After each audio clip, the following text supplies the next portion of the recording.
All right, so official welcome everyone to the Uakaris keynote. I am so excited to be with you all today. My name is Tara, and I am the course director for Tara.do's Climate Change Learning for Action program. And I also have the honor and privilege of being an instructor for the program as well. So I get to engage a lot with the fellows. So, our keynote speaker today is one amazing human being. I think that we can all agree, Tamsin Faragher. I'd like to provide a brief intro about Tamsin and then let Tamsin take it away. After Tamsin is done speaking, we'll use the rest of the time for question and answers. Please know that our Q&A today is only open to our current cohort of fellows, the Uakaris, and they have a Slido link that they can access on Slack to submit a question. So let's learn about this amazing individual. Tamsin Faragher is the Principal Resilience Officer for the City of Cape Town. Tamsin is a built environment specialist, landscape architect, with experience both locally in Cape Town and internationally, London, Dubai, and Abu Dhabi. She has worked across disciplines, both as a designer, planner, and policy strategist in the private and public sector, with the planning, built environment, infrastructure planning environment, water, and most recently, food spaces. So, very excited to have you here, Tamsin. Please do take it away. Thanks. And thank you so much for this opportunity. I have been a Tara mentor for, sure, it's about 5 years now. So I know a little bit about you guys, but this is the first time I've been invited to do a keynote. So I'm super, super excited to share some of the work that I've been doing. I'm going to put my camera off mostly because my cat really likes webinars and I don't want you to see me having to move him off my keyboard. So if I do get disconnected, I'm still here. It's just because he's managed to bounce something that he's not supposed to. Right, I'm going to start now. Let's get going.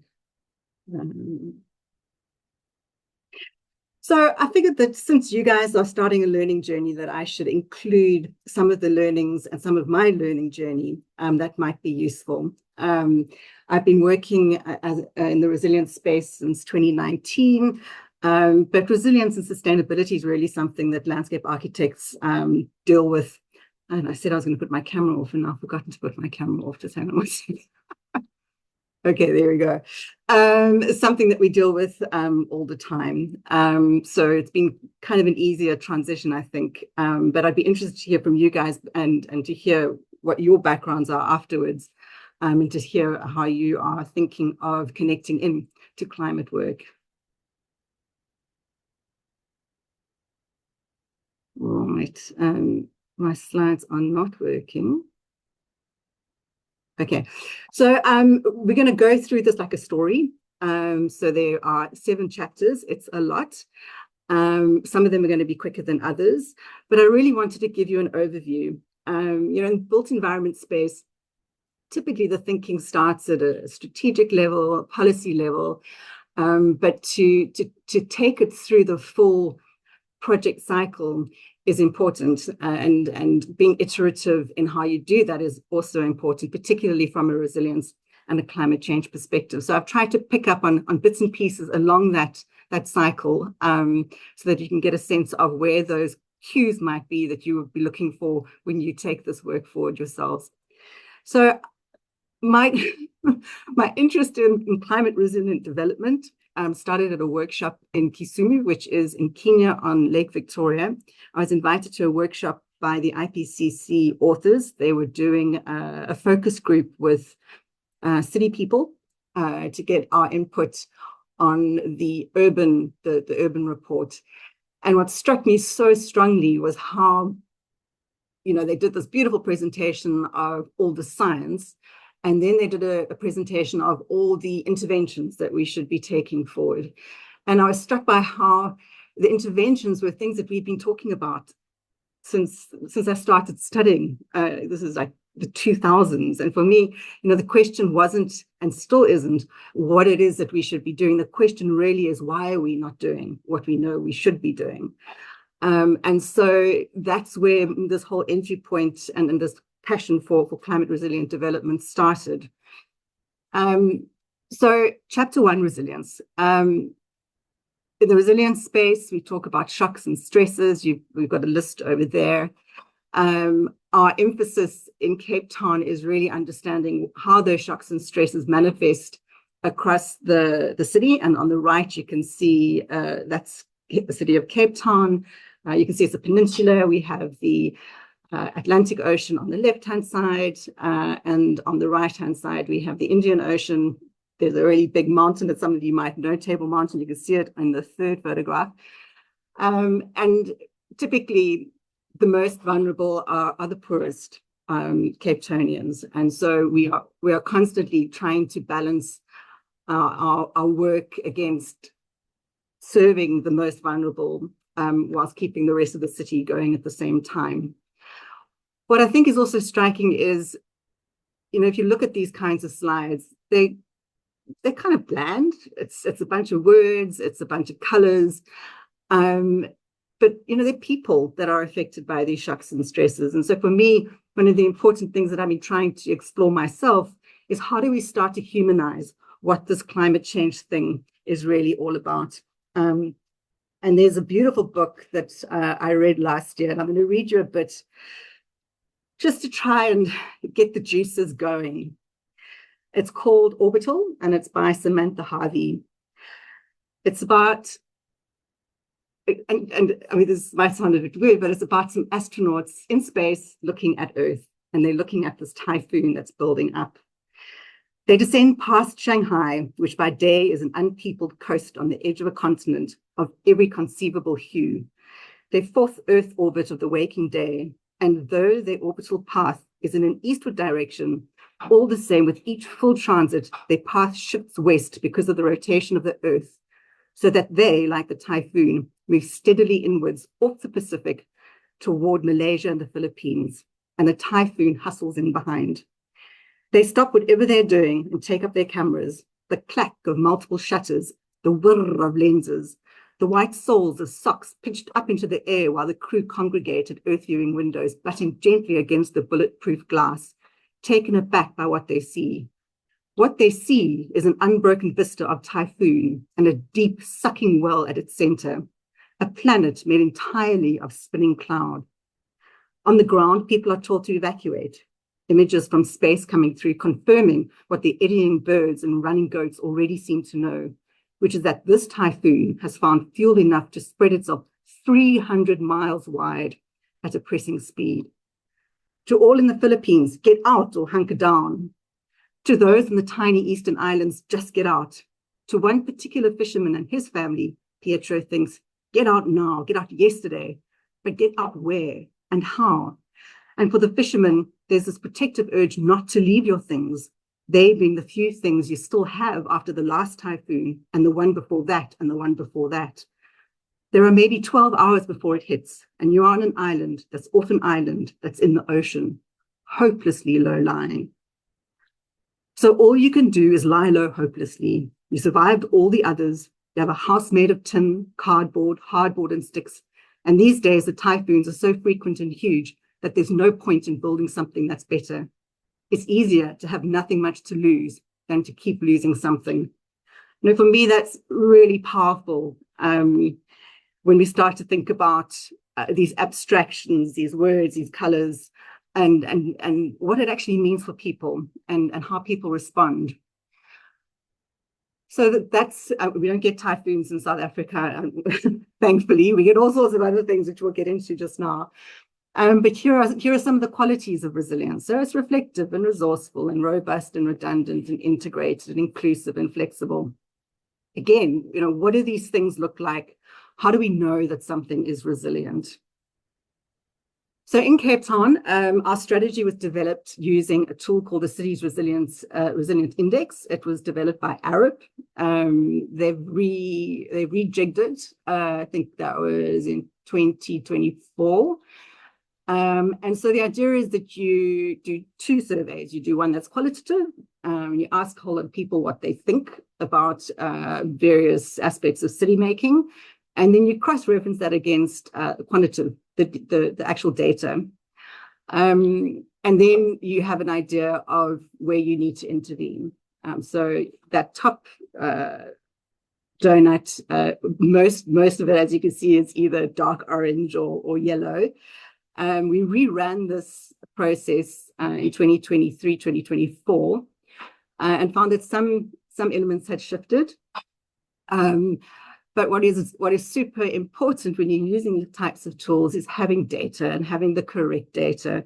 So we were unable to really generate detailed insights because the data we had was the same data that had been used in the first survey. So just if you are going to use a tool and you're wanting to use it longitudinally, data and making sure that you have updated data is super important. The resilience index has 12 themes and 156 questions and indicators, and these are all arranged into dimensions. So there's health and well-being, economy and society, infrastructure and ecosystems, and I see there's a spelling mistake there, apologies, and leadership and strategy. So we took this as our starting point, the development of our resilience strategy. But again, what does this look like on the ground? So I just grabbed a screenshot of a tool that we use in the city, which is used to evaluate projects and programs, and it's the resilience screening questionnaire. There is also a climate change questionnaire, and the idea is that you tag and you tick the boxes that your particular project is responding to. So you can see there's storm surges and coastal erosion and flooding, etc. And then all of that data gets consolidated, and then the City of Cape Town can say, we are spending so many billion rands on resilient infrastructure or climate-related infrastructure. What has been very interesting is that when we look at the projects, some of them actually aren't necessarily, they might be doing supposedly some kind of flooding mitigation, but it's a big pipe. That's what it is. It's a big stormwater pipe.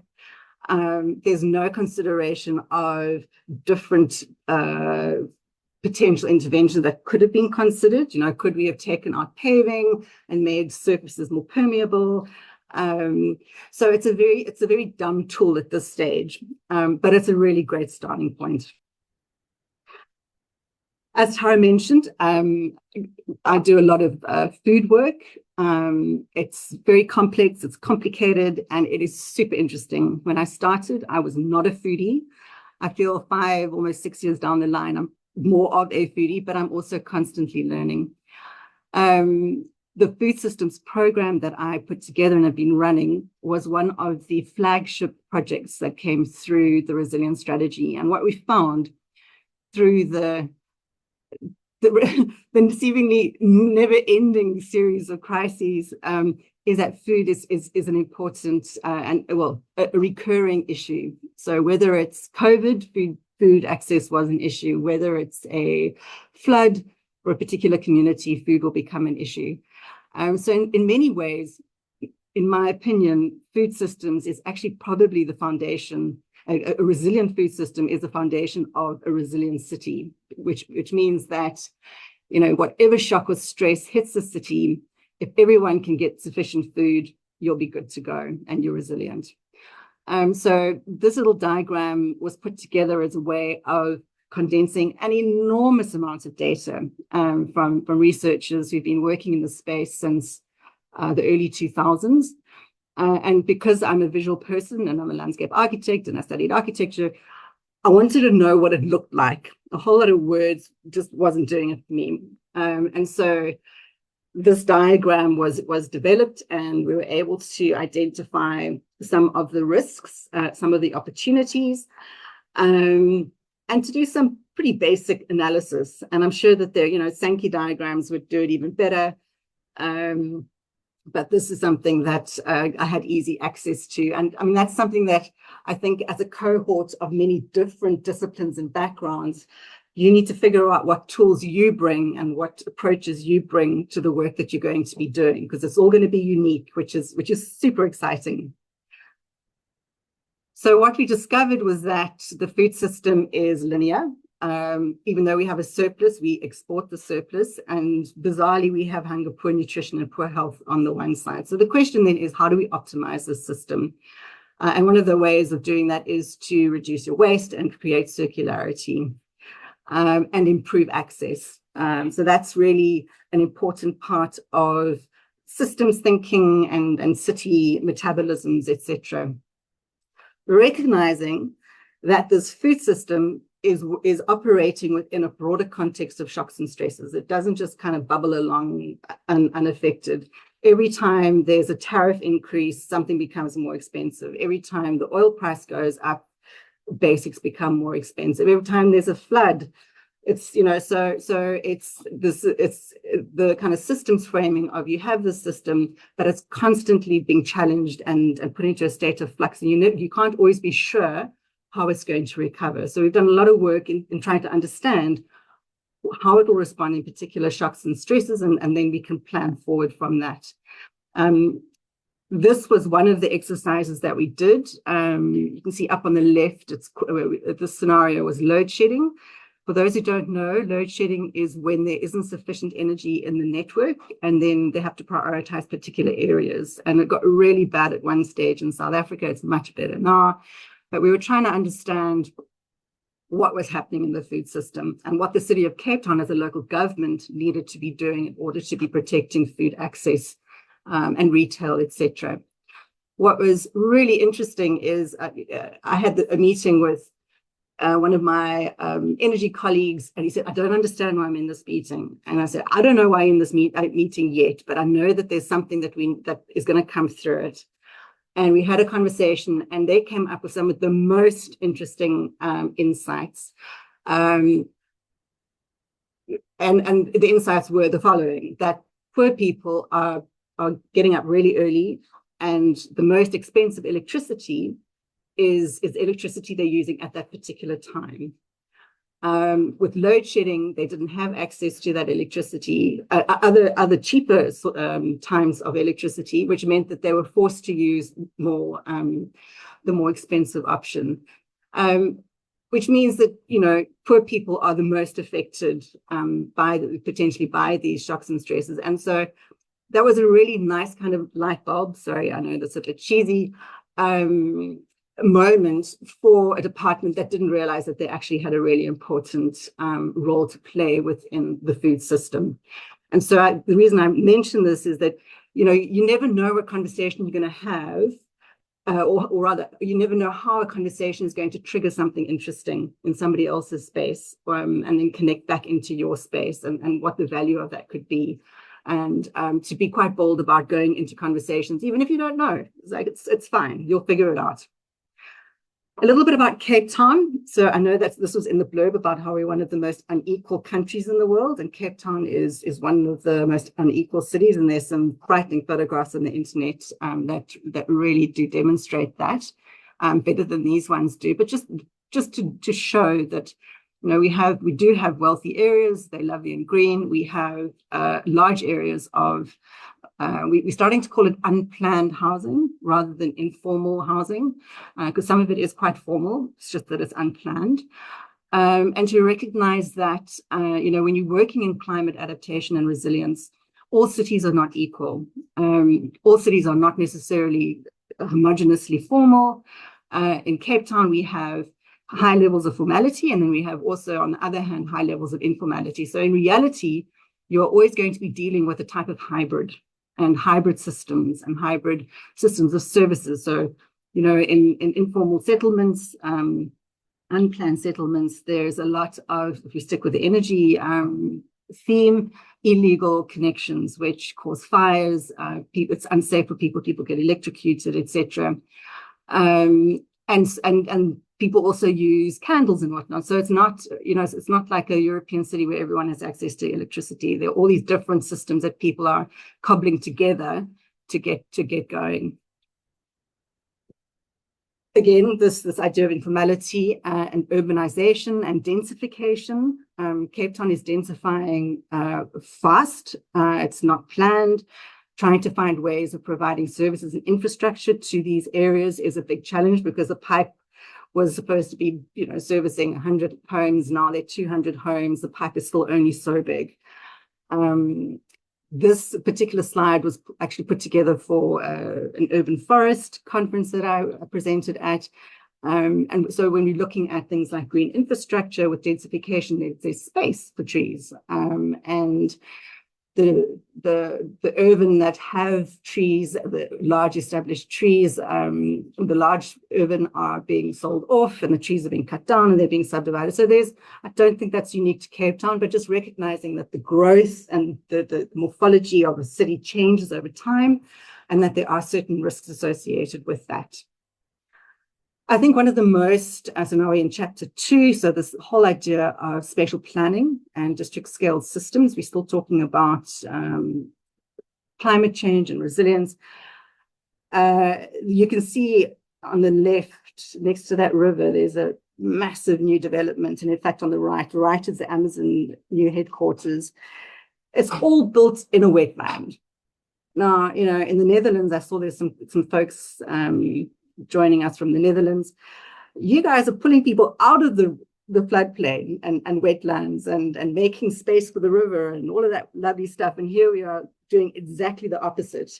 And so there's this tension between the need for development and jobs and economic activity against the need for environmental the protection of environmental resources and the delivery of eco services. So there's this bizarre, this development should technically not have gone ahead in terms of the spatial planning policy and the stormwater management policy, but yet again, here it is. So that is, I think, again, I don't think we're unique in this respect. Local governments are all battling, particularly at the moment with trying to keep jobs growing. So getting back to the infrastructure part, and trees are a really great example here as well. And it's one of the challenges, we talk about heat, we talk about needing to cool places down, and yet these are the types of environments that we are building. There is no space for trees. The way that the services are designed, you can see the little connection boxes, the electricity connection boxes, you can see the street lights. By the time all of that goes in, there's no space for trees. So we're not designing urban environments in a way that there is flexibility to even add them at a later stage. So, even if we say, right, we don't have the budget now, but we'll find the budget in 5 years' time. We know we want to put them in. We'll make space for them. There's none of that kind of forward planning.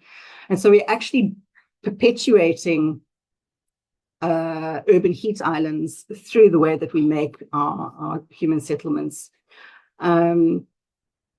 And the difficulty is that we can't, you are butting heads with engineers who don't really see trees as an important part of either a streetscape or the way that we make cities, or, it's that age-old argument between engineers and non-engineers, and you've got to start to find that middle ground. And then that last bullet point, I don't know if there are any engineers or built environment professionals on the call, but that is a really important one.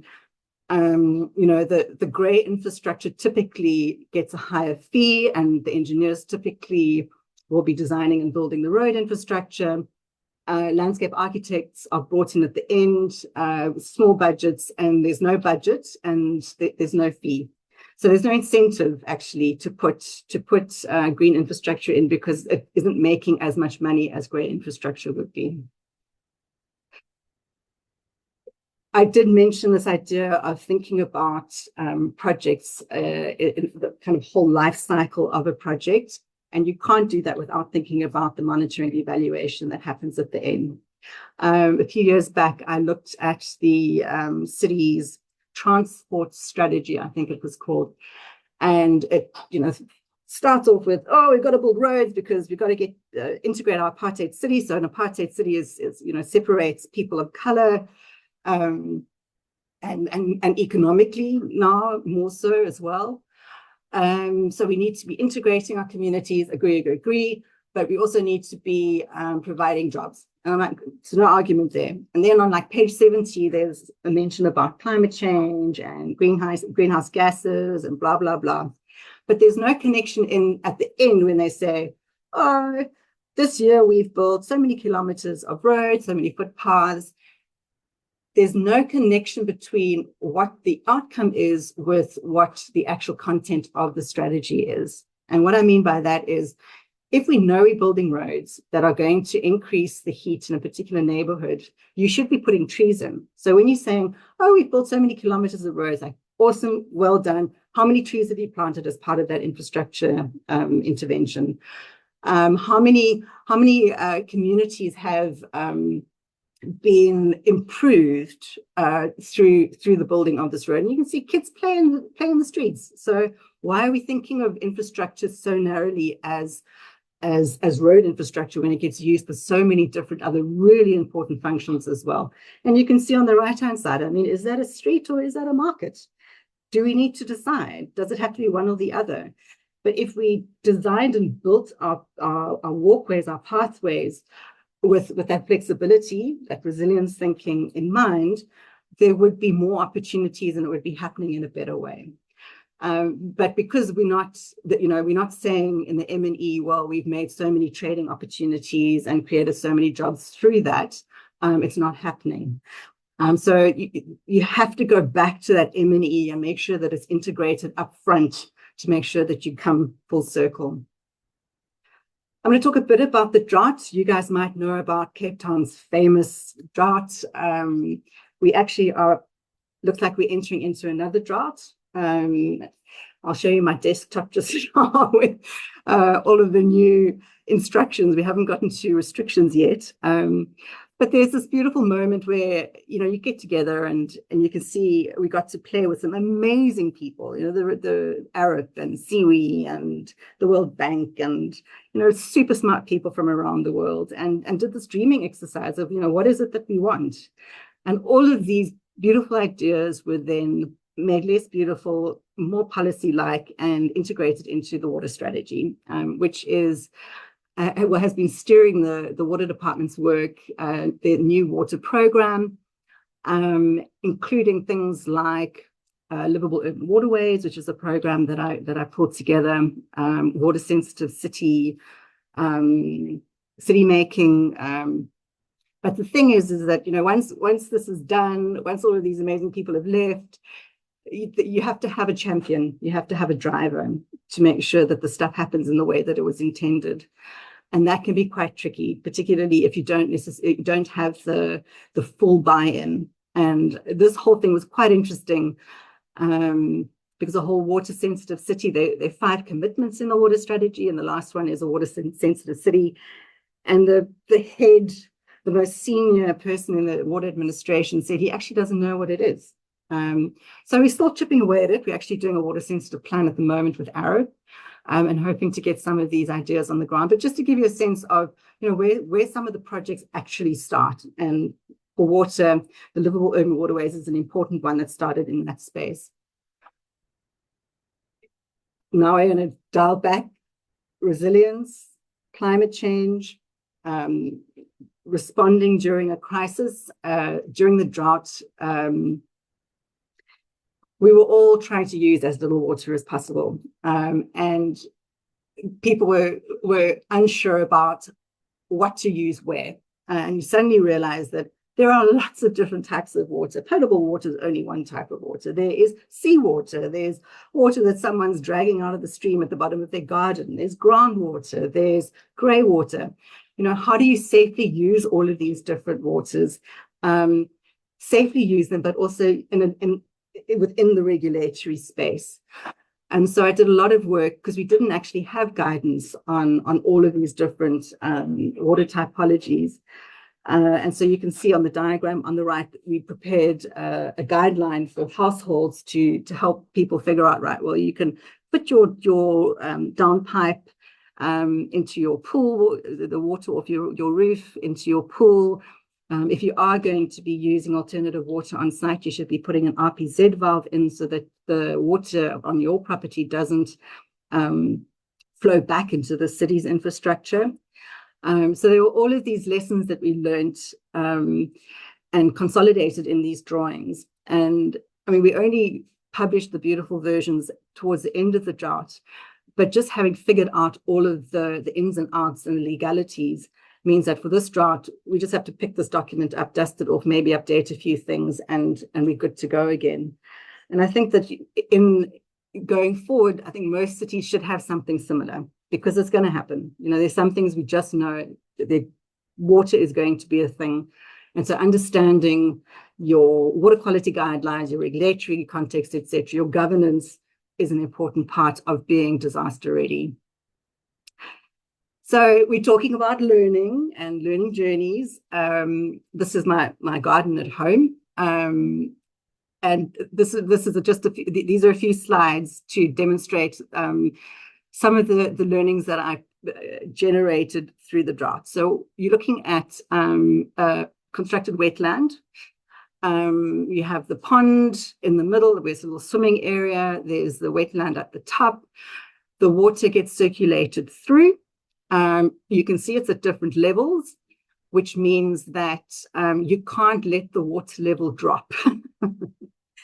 In a drought, if you can't top your pools up, you're in trouble, because the whole system then doesn't work. So that was, I wanted to use phytoremediation and all of the beautiful landscape ideas. And so I integrated into this, but it didn't go according to plan, because the drought then happened. I installed rainwater tanks with the intention of topping up the ponds.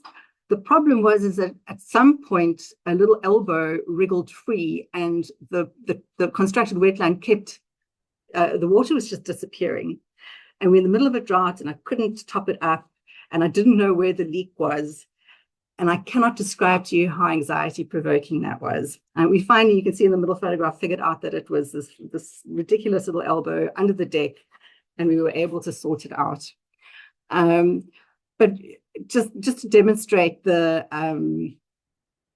processes. So I thought, when the drought really kicked in and the screws went up, I was like, right, well, I'll put a green wall in, and I'll use a green wall to filter the grey water and to put it through the constructed wetland, et cetera, et cetera. You can see this very complicated system of piping. I mean, my partner said that if I ever die, he doesn't know who's going to be able to sort this out, because it's so complicated.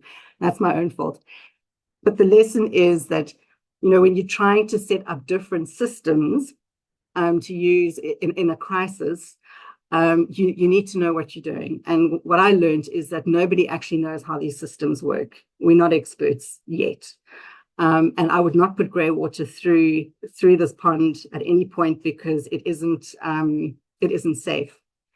But it's a beautiful thing. You can see on the left, it brings much joy. In the middle, my family loves coming around it, even the cat. But because there isn't support, and because these are not mainstream ideas, as much as they are as old as the planet, it becomes quite difficult to do maintenance. And I was going to take a job which included a whole lot of travel, and I couldn't leave my partner looking after this natural pool, because he just doesn't get it. And so I admit that I now have a chlorinated pool, and the whole system has been rejigged as a consequence. So these best intentions don't always follow through in the way that they think they're going to. And I mean, part of the thinking was that if I have a natural pool, then we can actually drink that water if we needed to. And that's an extra 6,000 liters that we then have. That isn't the case anymore. So just a bit on governance. I did a whole lot of research on groundwater governance. You can see that I was, again, trying to understand the systems on the right and drawing them out and trying to get an idea of how the policy overlays with the system. So it's just a sketch, but you can see that there's an intention to understand how the natural system works in relation to groundwater. So you've got a bit of surface water, you've got the groundwater, and then how it changes as it goes through an urban environment and what those impacts are. When you put a building into an urban environment, what impact does it have on the groundwater? And this one was looking at specifically what professionals are involved, what types of governance guides their work, so that if we wanted to intervene and improve our groundwater governance, we know exactly where to go to. It's these professionals and these particular documents. And so it's that whole kind of understanding of systems, understanding governance as an overlay, as a trigger for intervention. Important in my experience and my own personal learning journey, and it's ongoing and it keeps going, is keeping in touch with universities, keeping in touch with people who are doing research. And this particular project is it's a collaboration between Copenhagen University and the University of Cape Town. It's a groundwater project. They were trying to understand the impact of improving infiltration into the groundwater through a wetland. You can see it on the right there. And so they were little, they've got special names, but they're basically little wells drilled around, and they were, measured the infiltration rates, etc. But what I found so interesting is if you look at the labels on the right-hand side, it's a swampy area, and it's litter traps, and it's a berm, and it's an infiltration swale, and it's a weir. These are all kind of engineering terms. And yet, if you look on the left, that berm is actually a pathway. And so it's that, words matter. How you describe things matters. So if you had called it a pathway, maybe it would have been built a bit wider. It still would have been a berm, but it would have had more of a public realm potential use than it does. I mean, it is quite fun kind of balancing your way through. And so it's the importance of working collaboratively, finding a common language, and challenging. And I mean, this has been a beautiful project. It's been going for a couple of years, and we managed to get a number of different disciplines to join the team. And I mean, it's even gone to anthropology and sociology, and it's been really wonderful as a learning experience. If we're talking about resilient infrastructure, this is a little project that I have been driving for a while now. I'm hoping that we might actually get onto site maybe in the next 2 or 3 years. And this is, again, that thing of words matter. Is that what is this? If you look at it, is it a public space? Is it a piece of water infrastructure? And those questions start to pop up, because what this actually is if you look at that top diagram, there's that big cube. It's a water reservoir. And so what we've done is we've taken water, we are proposing to take water from our big city hall and treat it up to a point in on the premises, and then store it in these 2 reservoirs at either end, and then to filter it through constructed wetlands in the middle, and then to use that water for irrigation and toilet flushing, so non-potable purposes. We come up with these great ideas. We don't do constructed wetlands in local government. It's not that we have no idea how to maintain them. Who maintains them? Is this a roads project? Is this a water department project? Is this a parks project? And so when you start to get to these projects where there really is a resilience dividend, and that, in my interpretation, is multiple outcomes. It doesn't do just one thing. It's that street thing. Is it a street? Is it a play area? Is it a food market? Is where does it land within the organization? Because somebody needs to put this onto their asset register, and somebody needs to be responsible for it financially and operationally. And so for me, I don't think we've nailed that one yet. We come up with these great ideas of resilient infrastructure, but they actually don't fit into the way that local government operates. This is a little project in a township called Langa. It's a smiley market. If you look in that photograph in the middle, a smiley is a sheep's head, and they get dried. We talk barbecued. They scrape the hair off, etc., etc. And it's a favorite. It's a treat. It's a big deal. But they use dirty, treated wood that then is extra smoky and obviously poisonous, etc. And so this little project was looking at improving a food environment. And so the idea was that if we improve the food environment, there will be a nutritional benefit that comes out of it. We haven't gotten to understanding whether we've gotten that right yet. But what was really interesting in the whole process was how water actually started to drive some of the decision making. So you can imagine you've got animal parts that are being cooked and prepared. There's a lot of washing, etc. It's associated with the preparation. That water ends up in the stormwater system and blocks the stormwater system, and then it floods.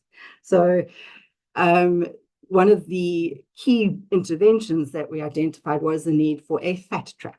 So we said, great, well, we'll put the fat trap in. You can see it kind of over here. But we're trying to be sneaky and get this through the building process without actually submitting full building plans.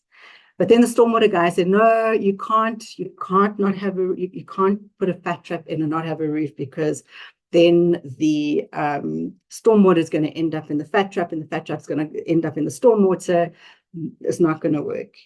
And then we had the stormwater, and then we had the wastewater guys saying, no, you can't possibly do it this way, because now you're going to be draining surface water into the wastewater system, and we can't possibly have that. So we're like, right, okay, well, we have to have a roof. That's the bottom line. So we have to have a roof if we're going to have a fat trap. And so that whole conversation determined a lot of what we ended up deciding to do. It sounds kind of banal, but it's that detail, so it's, again, taking it back to that high level policy strategy. Who does what professionally? What are the guidelines that they use? How does that actually manifest in a project, in a township?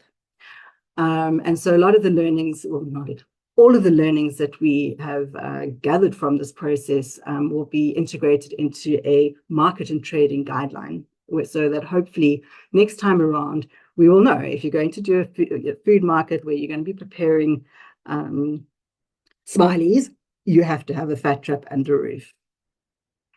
So I'm going to read again from my favorite book, and I'll show you guys the book. I find that I've been trying to find different ways of telling stories, and so reading and the words, as much as words matter and drawings matter, how we frame them, I think, is also really important, and how we tell our stories is really important. And I don't think that certainly built environment professionals have been very good at making that connection between the science and our world. And so I'm hoping that through these different ways, through drawings, etc., that we're going to get better at it. So let's go. We send out the Voyager probes into interstellar space in a big-hearted, fanciful spasm of hope. 2 capsules from Earth containing images and songs just waiting to be found in, who knows, tens of hundreds of thousands of years, if all goes well. Otherwise, millions or billions, or not at all. Meanwhile, we begin to listen. We scan the reaches for radio waves. Nothing answers. We keep on scanning for decades and decades. Nothing answers. We make wishful and fearful projections through books, films, and the like about how it might look, this alien life, when it finally makes contact. But it doesn't make contact, and we suspect in truth that it never will. It's not even out there, we think. Why bother waiting when there's nothing there? And now, maybe humankind is in the late, smashed all up teenage stage of self-harm and nihilism, because we didn't ask to be alive. We didn't ask to inherit an earth to look after, and we didn't ask to be so completely, unjustly, darkly alone. Maybe one day we'll look in the mirror and be happy at the fair to middling upright ape that eyes us back, and we'll gather our breath and think, okay, we're alone, so be it. Maybe that day is coming soon. Maybe the whole nature of things is one of precariousness, of wobbling on a pinhead of being, of decentering ourselves inch by inch, as we do in life, as we come to understand that the staggering extent of our own non-extent is a tumultuous and wave-tossed offering of peace. Until then, what can we do in our abandoned solitude but gaze at ourselves, examine ourselves in endless bouts of fascinated distraction, fall in love and in hate with ourselves, make a theatre, myth, and cult of ourselves, because what else is there? To become superb in our technology, knowledge, and intellect, to itch with a desire for fulfillment that we can't quite scratch, to look to the void, which still isn't answering, and build spaceships anyway, and make countless circlings of our lonely planet, and little excursions to our lonely moon, and think thoughts like these in weightless bafflement and routine awe. To turn back to the earth, which gleams like a spotlit mirror in a pitch-dark room, and speak into the fuzz of our radios to the only light that appears to be there. Hello, konnichiwa, ciao, zdravstvuyte, bonjour, do you read me? Hello. And thank you all very much. Thank you, Tamsin. What an engaging, yes, you're getting lots of applause and lots of hearts. That was super engaging. Thank you so much for sharing your knowledge and vast experience with us. Um, I feel like I'm still absorbing all that you shared, but I know that there are certainly, and your kid, oh yes, in the book. I thought at first thought you were holding your cat. It's the book. No, he's gone. The cat's gone. I couldn't help but notice, some themes that we hold very near and dear to us here at Terra.do. So for all the fellows that are beginning their journey here, systems thinking, multi-solving, visioning, everyone having a seat at the table, right? All of these things are values that Terra.do shares, and I loved seeing a reflection of that in real world projects. Also, the complexities and intricacies and nuances, right, of this type of work. So, really appreciate your transparency and especially the learning by doing. That was beautiful to see and motivated me to have my own amazing yard project if I can get around to it. I Very have a few tips if you need them. If you want to I put think. a natural pool in, just let me know. I can tell you what not to do. Thank you. Um, in our remaining time here, we have about 10 minutes. I'm gonna pivot us to the question and answer time. Again, I'm referring to a specific link that current Uakari fellows were able to submit questions to. I will say we have a lot of amazing questions, and I will not have time to get to each and every one of them, but I will try to have a nice representation of diversity in topics here. Um, so let's see. This would be, I think people would be interested in hearing your opinion on this, your thoughts on this. Given the growing frustration with COP, sorry, I just lost it. People submitted apologies. I think it was upvoted and I lost it.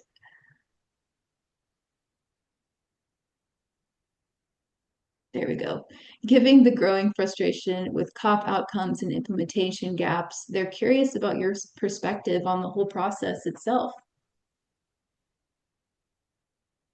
Oh no. I know it's a loaded question, Where to right? start? Where to start? Um, yeah. Um, I'm a doer. I'm a doer. Um, I you do need to talk, you do need to have conversations, you need to bring people on board, you need to be challenged. Challenging is a super important part of any process because either it puts you on a better track or it reinforces the track that you are on. I get the feeling that COP is about talking. I haven't actually been. I was supposed to go last year, and then I had other travel arrangements that I couldn't change. I don't think that, and this is my personal opinion, and this presentation is in my personal capacity, which is why I can be as transparent as I've been. I don't feel that the global south is getting a good shake. I think that there is a massive amount of inequality that is not being addressed, and that we are it's inconvenient. It's a difficult conversation, and I think that is personally I just kind of zone out when there's this thing that happens, and I see that there are some folks from global south countries and cities on the call. I'd be interested to know what their experience is in these environments where you have this unequal standing, a foundation, equity, equality, what does it all actually mean? So COP, I think that the time for waiting for direction is gone. This whole, which is that opening story that I shared of, we know what we need to do. and lots of us could be doing it. The question is, why are we not doing it? And I don't think that the folks going to COP are looking at it from that perspective. It's just copy and pasting. Even the IPCC guys, it's like, don't tell me about green roofs. They're a nice idea. Or green walls. I've tried to build one. It's a pain. There've got to be better, simpler, more impactful ways of doing urban greening than green walls. It's certainly not the one that I try to build. So I think that, waiting for that leadership there's no time for waiting. There are so many different ways that we could be doing things, whether it's in our own yard, whether it's through our work, whether it's through joining a community group. Yeah. Thanks, Tamsin. I appreciate your transparency here, very much so. We are here to hear your expert opinion. So lovely to hear you answer a difficult question like that. Thank you. Another upvoted question, which I think is equally as complex. So get excited for another one, but I think we would really be interested to hear your take. How can a city like Mumbai redevelop and grow when it's already extremely dense without displacing people or deepening inequality? I think the person who can answer that question is going to be transported straight to heaven even before they've died, because I think that question, I don't have the answer to it. It is something that, those photographs that I shared, we're densifying. We are doing some pretty cool things though. So a lot of the development that's happening is not according to the building codes, and is completely illegal, actually. So what we're doing is they've developed a little app and a process to help micro developers, because we've recognized that government cannot keep up with the demand for housing, proper housing, homes and neighborhoods. And we have to be more proactive in engaging the people who are actually doing this densification, etc. And so they've developed little typologies. So, if this is what your plot looks like, these are the ways that you could develop it, that then would be building code compliant. So trying, which I think is a very smart way of doing things, because things are moving so fast. There's just no way of keeping up. So that's one cool thing that the city of Cape Town is doing. But beyond that, I wish I had the answer. It's one of those wicked problems, which feels like a bit of a cop-out, yeah, that's the way it is. Yeah, no, not a cop out at all. I think it's just a reflection of it's going to take a lot of amazing minds coming together, and someone like you mentioned, we need someone asking questions like this, right? To get all sorts of minds in the room to help us come up with effective solutions. So it's inspiring just that we're all on this call together, pondering this, and who knows, so one of you individuals, current fellows, may walk away and ponder this and come up with an amazing solution, right? That's why we're here. Another question that's been upvoted that is a bit more practical. What considerations influence the allocation of resources for developing and implementing city solutions, such as equity and cost effectiveness of that solution? So that screen grab that I showed you guys with the shocks and stresses, that is one way that theoretically projects are prioritized. There is my city colleagues have a very sophisticated project management system, and they've won, I don't know how many awards for it. So there's a gateway process that projects have to go through in order to be eligible for funding. We also have, we have an integrated development plan, which is a 5-year document that kicks off with the new political leadership and guides the administration's work. And in theory, everything flows from that. In the last 5 years, we've also developed sector plans, which are kind of longer term planning documents that are then also used for budget prioritization. The thing is that you can have the most amazing policies and strategies and whatnot, but you ultimately decisions are made on a political basis quite often. And so, for example, a few years back, there was a massive crisis in the city because we'd run out of wastewater treatment capacity. And there were these developments that couldn't proceed because there was nowhere for the sewage to go. And that was because funding had been that should have gone into, and the guys responsible for it told me this, that there was funding. They kept asking for funding for maintenance, but also for upgrades and new facilities. And it kept getting diverted. And it would be diverted not on the basis of need, but because there was some other, maybe it was a drought and we had to be creating, alternative water sources. So it's political decision-making can quite often scupper the best and most technically sound rationales for investment. I hope that makes sense. Yeah, thank you, Tamsin. I think we have time for one more in our last 2 minutes together. And I'm ending on a bit of I feel like it's a wild card question. It's going to be fun, I think. And it's one that I'm selfishly really curious to hear your answer of. So we're going back to your work in food systems here. And I think this is a great question. In the context of food systems, how have you seen access to technology, including through the sharing economy, evolve over recent years?